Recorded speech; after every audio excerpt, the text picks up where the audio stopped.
दोस्तों आज पेश है हांगकांग में हत्या। ये खबर चित्र है दोस्तों।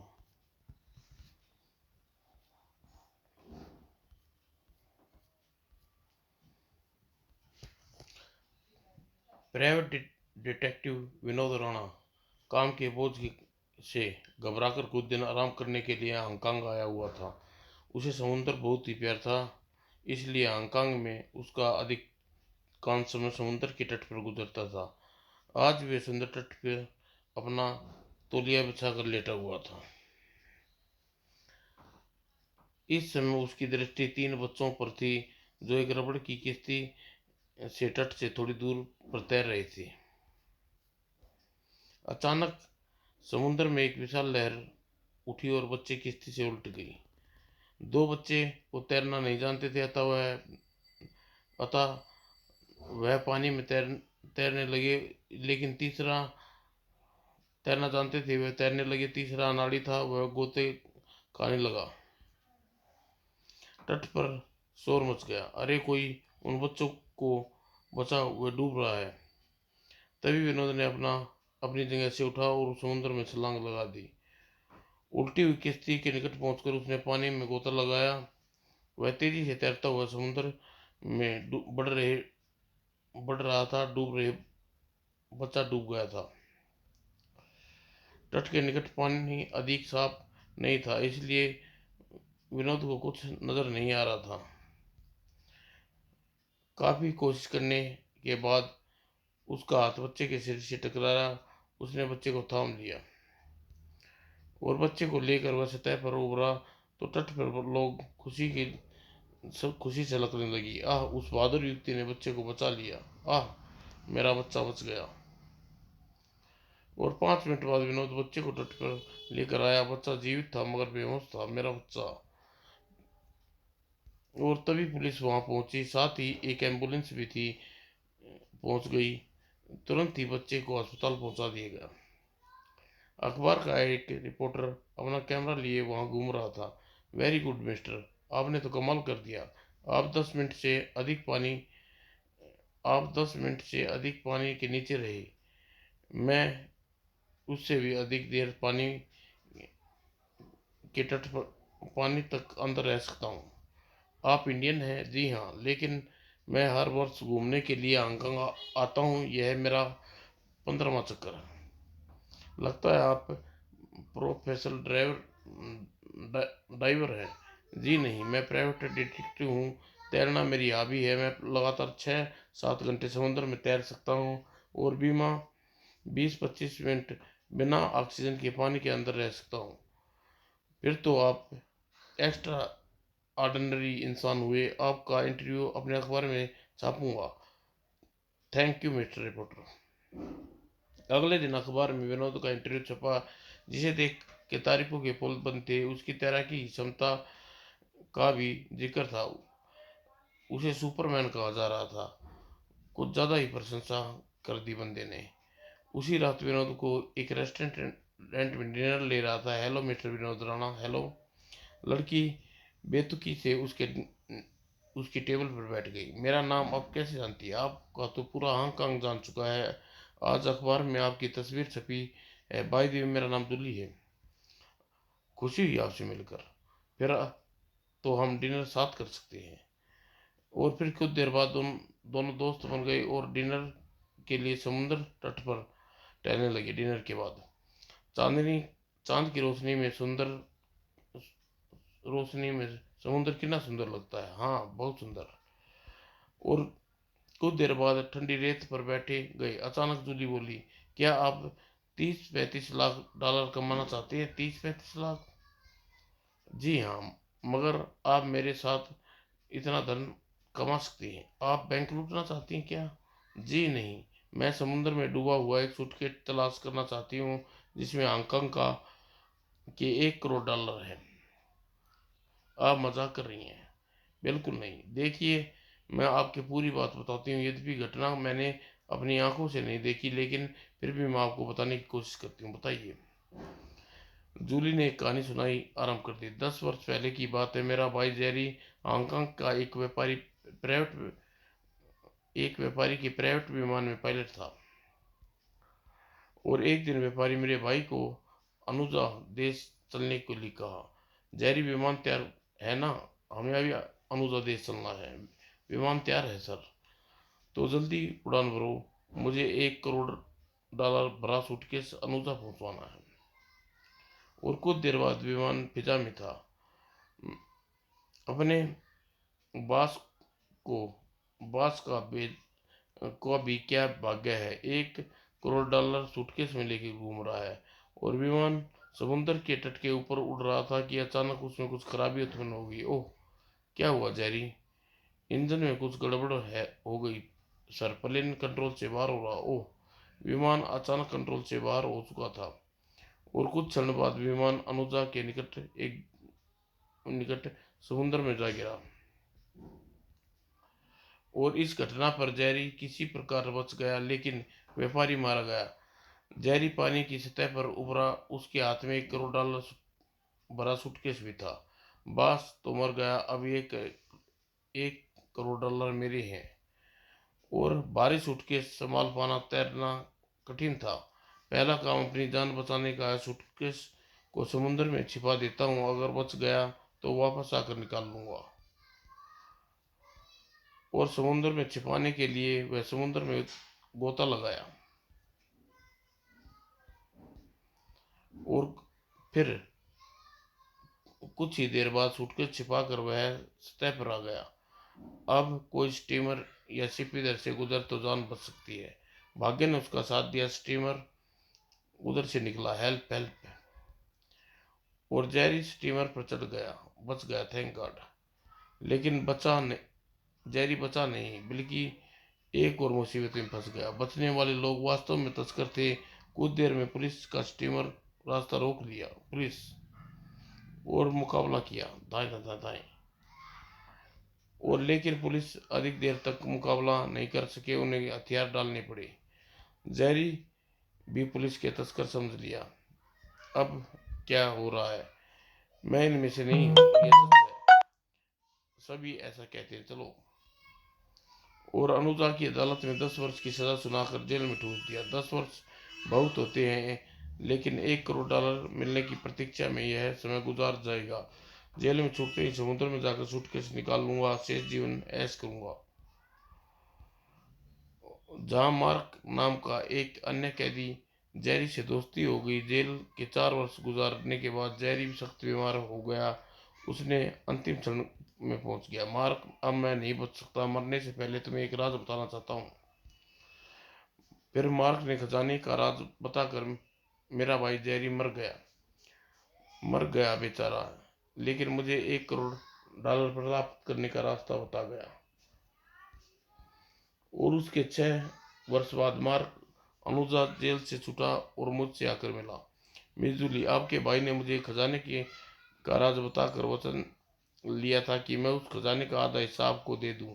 मैं आपके पास आया हूं ताकि हम दोनों मिलकर उस समुद्र से खजाना तलाश कर लें। और इतनी कहानी सुनकर जूली ने कहा, समुद्र में वह छूटकर तलाश करने के लिए लगाने तलाश करने के लिए दौलत लगाने की जरूरत नहीं है, और मार्क के पास कुछ नहीं है, इसलिए मेरे पास आया, वरना शायद वह अकेले ही $1 करोड़ हड़प कर ले जाता। खैर, अब हम दोनों में अनुबंध हो गया कि मैं रुपया लगाऊंगी और वो सूटकेस निकालने का तीसरा हिस्से में उसे दूंगी। अनुबंध के बाद मार्क ने मुझे समुद्र में शैतान का नक्शा बता दिया। कैसा नक्शा? कुछ देर बाद विमान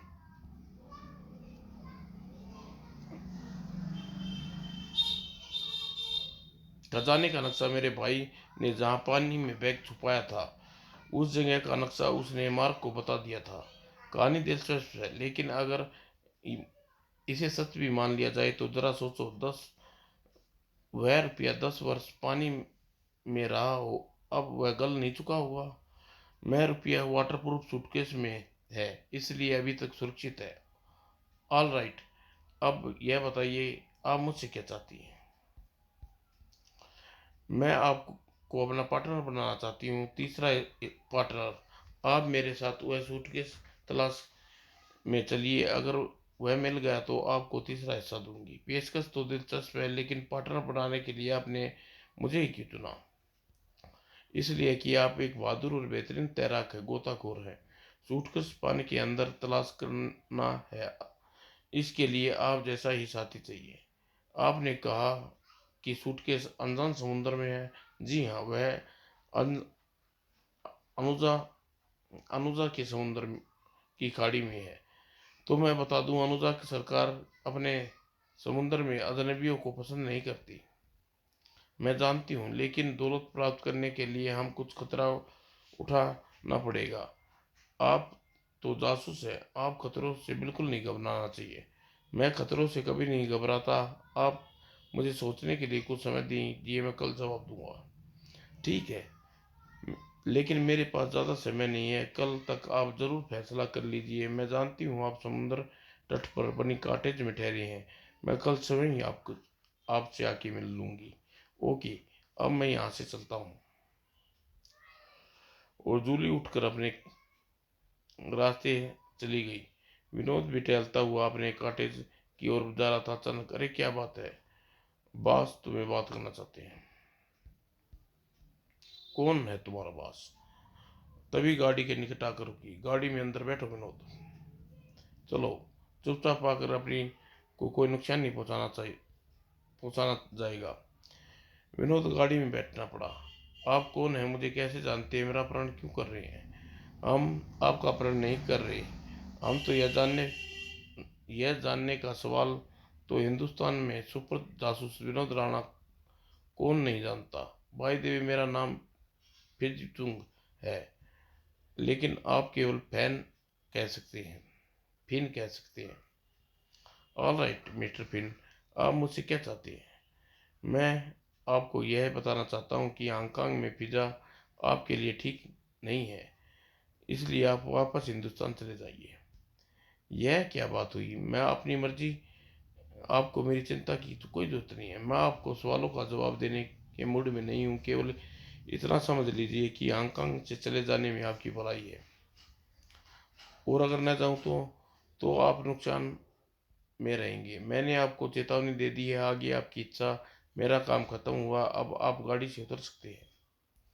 विनोद गाड़ी से उतर गया और फिर अपने गुंडों को लेकर वहां से चला गया।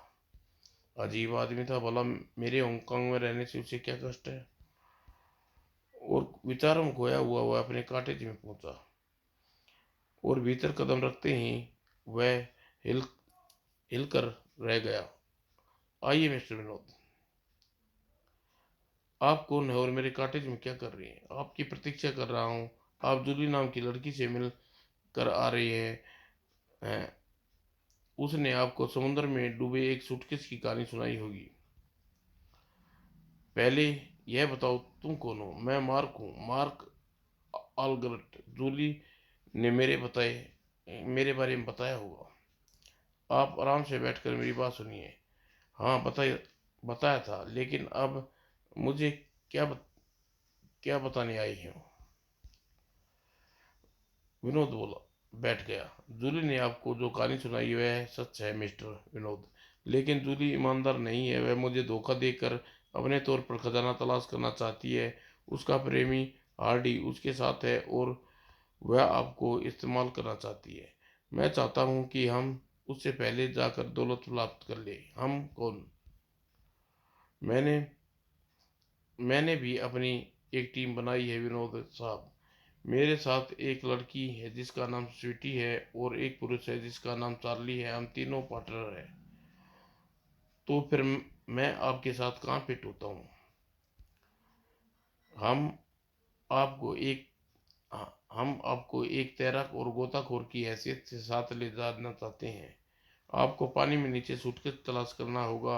आपका मेहनताना $5 लाख होंगे, और अगर वह सूटकेस न मिला तो आपको समय की कीमत मिलेगी, यानी असफल होने पर आपको $5,000 दिए जाएंगे। ऑल राइट मिस मार्क, मैं आपकी पेशकश पर विचार करूंगा। ऑल राइट, आप कल आ जाइए, आपको अपना निर्णय बता दूंगा।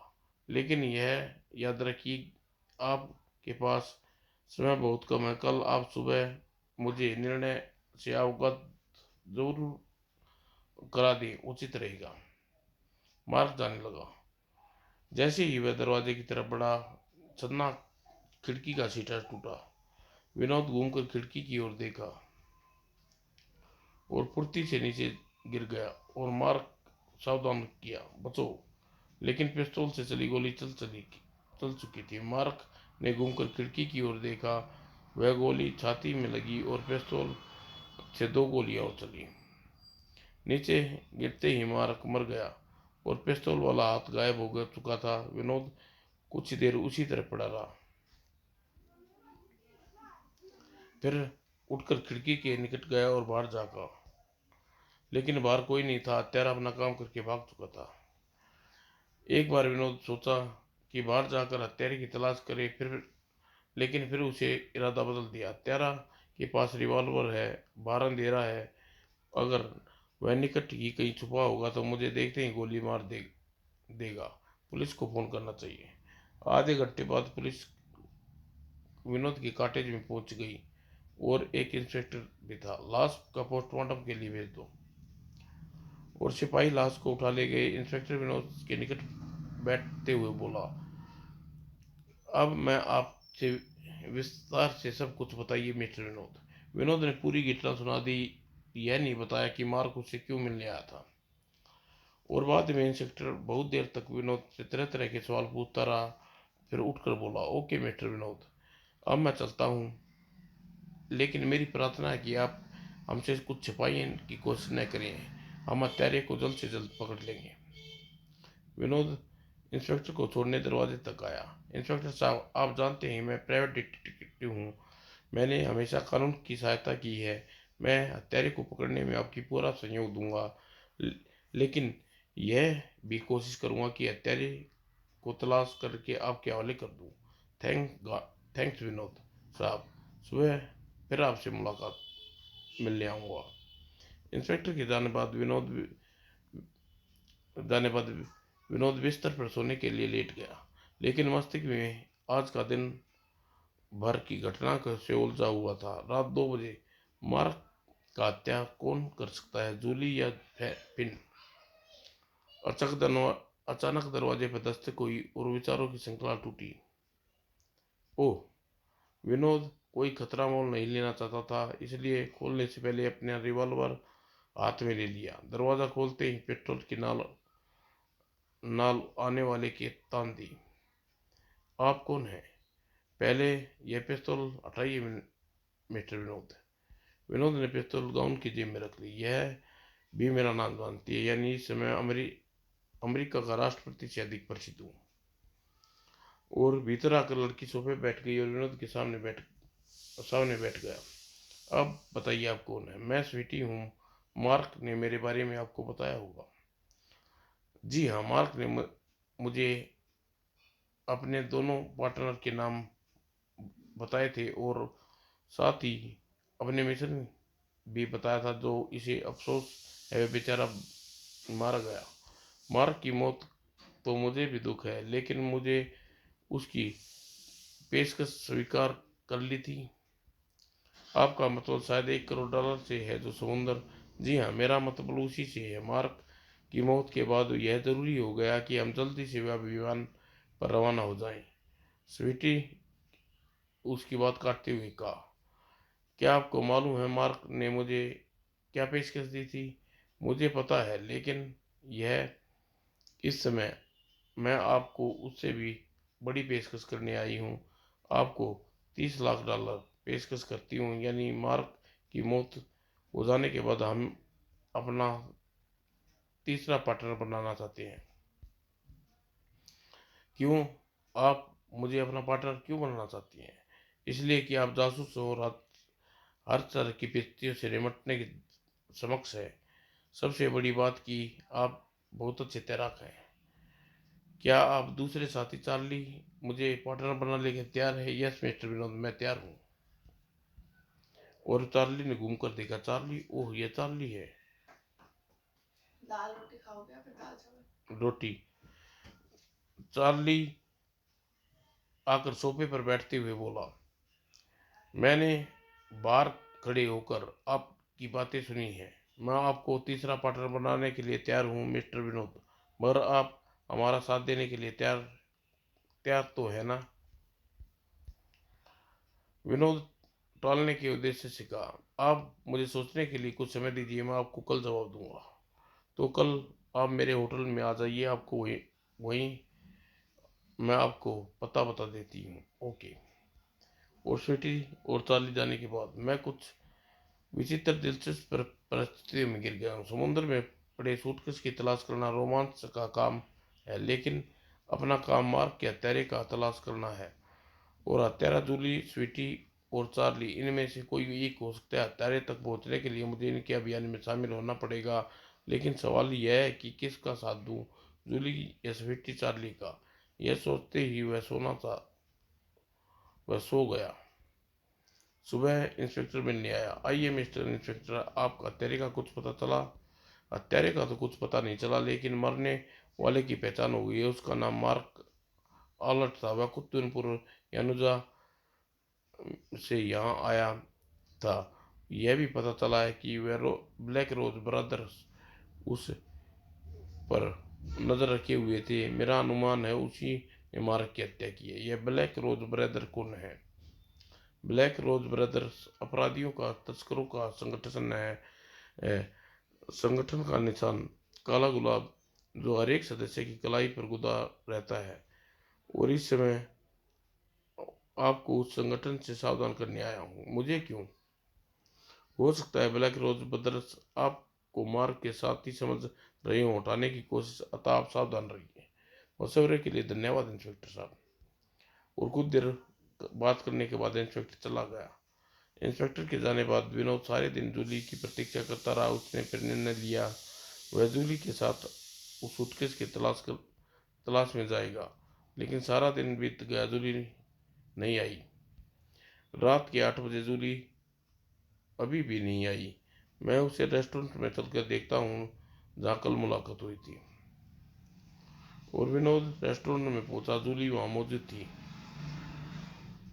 जूली की टेबल पर पहुंचा। हेलो जूली, मैं आप सारे दिन तुम्हारी प्रतीक्षा करता रहा। I am sorry mister Vinod, मैं अपने एक मित्र आरटी के साथ व्यस्त थी, इसलिए नहीं आ सकती थी। विनोद कुर्सी बैठते बोला, मैं रात वाले मामले में तुम्हारा साथ देने के लिए फैसला कर लिया है। आपके फैसला करने में देर कर दी। क्या मतलब? यह कि मुझे दूसरा साथी मिल गया है मिस्टर आर्ट, मेरा दोस्त है, और मैंने इसे साथ पार्टनरशिप कर ली है। हम दोनों सूटकेस की तलाश में जा रही हैं। और इतना कहकर जूली वहां से उठ खड़ी हुई और उसका साथी हार्टी भी उठ खड़ा हुआ। मुझे अब आपको साथ न ले जाने का दुख है मिस्टर विनोद, इसलिए आप वह पेशकश उस वक्त थी जब हार्डी यहाँ नहीं था। कोई बात नहीं जूली, तुम्हारी सफलता की कामना करता हूँ। Wish you good luck. उसी रात 10 बजे विनोद स्वीटी से मिलने पहुंचा। Hi mister Vinod, welcome. Hello Sweety. और कोई उत्तर दिए बिना दोनों चली गई। भीतर आकर, मिस स्वीटी, मैंने फैसला कर लिया, मैं तुम्हारे साथ चलने को तैयार हूँ। थैंक यू विनोद, मुझे विश्वास था कि आप यही फैसला करेंगे। चार्ली कहाँ है? उसे बोला होता कि मैं हम बिजनेस की शर्तें तय कर ले। चार्ली किसी काम से गया हुआ है। तभी खटखट खटखट। ओह, शायद चार्ली आ गया। और स्वीटी ने दरवाजा खोला। नहीं, को नहीं, कौन हो तुम? चीनियों ने विनोद को नहीं देखा और भीतर घुसते ही दरवाजा बंद करने लगा। दूसरे ने स्वीटी के बाल पकड़ कर खंजर वाला हाथ उठा लिया। नहीं। विनोद ने एक क्षण में फैसला कर लिया और उसे क्या करना था। और धक्का लगने से चीनी दीवार पर जा टकराया और अगले ही पल तड़ाक, छाए छाक फाक, और घुटनों की चोट खाकर चीनी पलट कर गिरा और उसका चाकू हाथ से छूट गया था। विनोद उस पर छलांग लगाकर उस पर जा पड़ा और फिर उसने छाती पर बैठकर चेहरे पर गुस्से की वर्षा कर दी और कुछ ही देर में बेहोश हो गया। विनोद ने उसे छोड़कर दूसरे पड़े हुए चीनी को कनपट्टी पर बूट की ठोकर मारी। दोनों चीनी बेहोश हो गए। थैंक गॉड विनोद, तो आपने मेरी जान बचा ली। ये लोग कौन थे? मैं नहीं जानती। विनोद उनकी तलाशी लेने लगा। उनकी जेब में कुछ नहीं था। इनकी जेब तो बिल्कुल खाली है। पता नहीं कौन लोग थे ये। अचानक विनोद के मस्तिष्क में विचार आया। उसने चीनी की कलाई पे हाथ देखा। ब्लैक रोज और स्वीटी। दूसरे चीनी की कलाई पर भी काले गुलाब फूल का गुदा हुआ था। स्वीटी सहमे हुए स्वर में बोली, मैंने किसी का क्या बिगाड़ा है? यह लोग मुझे क्यों मारने आए थे? मारक ने किसी का क्या बिगाड़ा था जो उसकी हत्या कर दी? यह सवाल यह है कि हम इन चीनियों का क्या करें? क्या मैं पुलिस को फोन करूं? नहीं, पुलिस आई तो तुम्हारी सारी प्रोग्राम गड़बड़ हो जाएगा। फिर क्या करें? एक जग पानी लाओ। और विनोद पानी लाकर चीनियों पर डाला और कुछ क्षण बाद दोनों उठ कर बैठ गए। सुनो, मैं चाहूं तो तुम्हें पुलिस के हवाले कर सकता हूं, लेकिन ऐसा नहीं कर रहा। भाग जाओ यहाँ से। और वह दोनों उठे और दरवाजे से निकल गए। उसे इस तरह छोड़ना उचित था। हमें उनको पकड़ कर भी नहीं रख सकते थे। कुछ देर बाद चार्ली कमरे में प्रवेश हुआ। हेलो विनोद, आप आ गए? हाँ, तुम्हारा साथ देने के लिए तैयार हूँ। वहां तीनों बैठे और स्वीटी चार्ली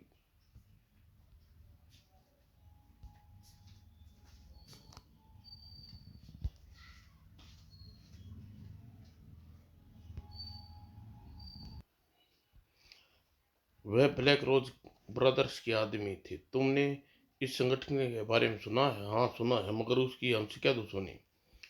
यह तो आप लोग ही जानते होंगे। खैर, यह कहना चाहता हूँ कि अब हम तुरंत ही अपने अभियान पर निकल जाना चाहिए।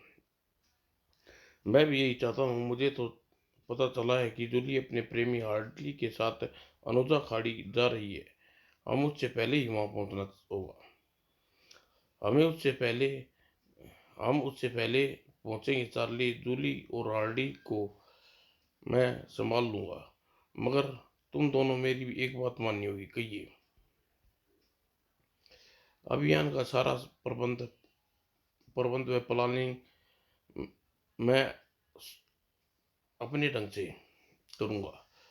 तुम मुझे सिर्फ खर्च के लिए रुपया दो। स्टीमर का प्रबंध करूंगा भी कब मैं करूंगा। हमें कोई इतराज नहीं है। हम आपके पार्टनर हैं, इसलिए आपकी हर बात मानेंगे। बोलिए, कितना रुपया चाहिए प्रबंधनों के लिए? फिलहाल $5,000। ओके। चार्ली उसी समय डॉलर ले चार्ली ने उसी समय डॉलर दे दिए। बस अब आप लोग तैयार रहिए। मैं सारा प्रबंध करके कल आपसे मिलता हूँ, ठीक है? दोस्तों, आपने देखा किस विचित्र परिस्थितियों में गुजर कर अनुजा खाड़ी में सूटकेस तलाश करने के लिए तैयार हो गया था। लेकिन मकसद दौलत प्राप्त करना नहीं, मैं तो मार्क की हत्यारे को पकड़ना चाहता था। और अनुजा के खतरनाक दुश्मन समुद्र में सूटकेस की तलाश करना। यहाँ अनुजा सैनिकों का भी डर। समुद्र में शार्क मछलियां भी हैं। हम सूटकेस की तलाश कर पाएंगे या नहीं, जानने के लिए मनोज खूनी दौलत में पड़े। विनोद एक ऐसे व्यक्ति को जानता था जो समुद्र में सैर कराने के लिए अपना स्टीमर किराए पर देता था। उसी रात विनोद ने उससे जाकर मिला।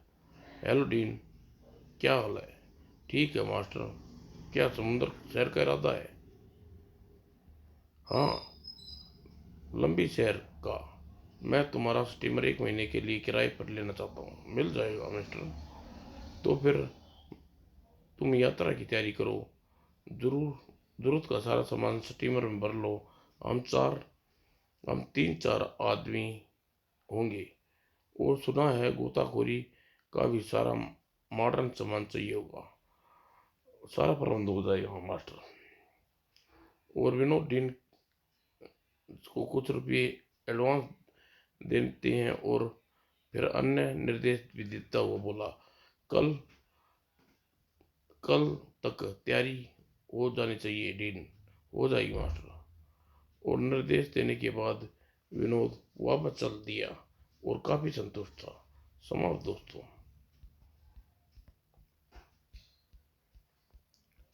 खूनी दौलत इससे अगली कॉमिक्स में आप जल्दी आपके सामने पेश करूंगा।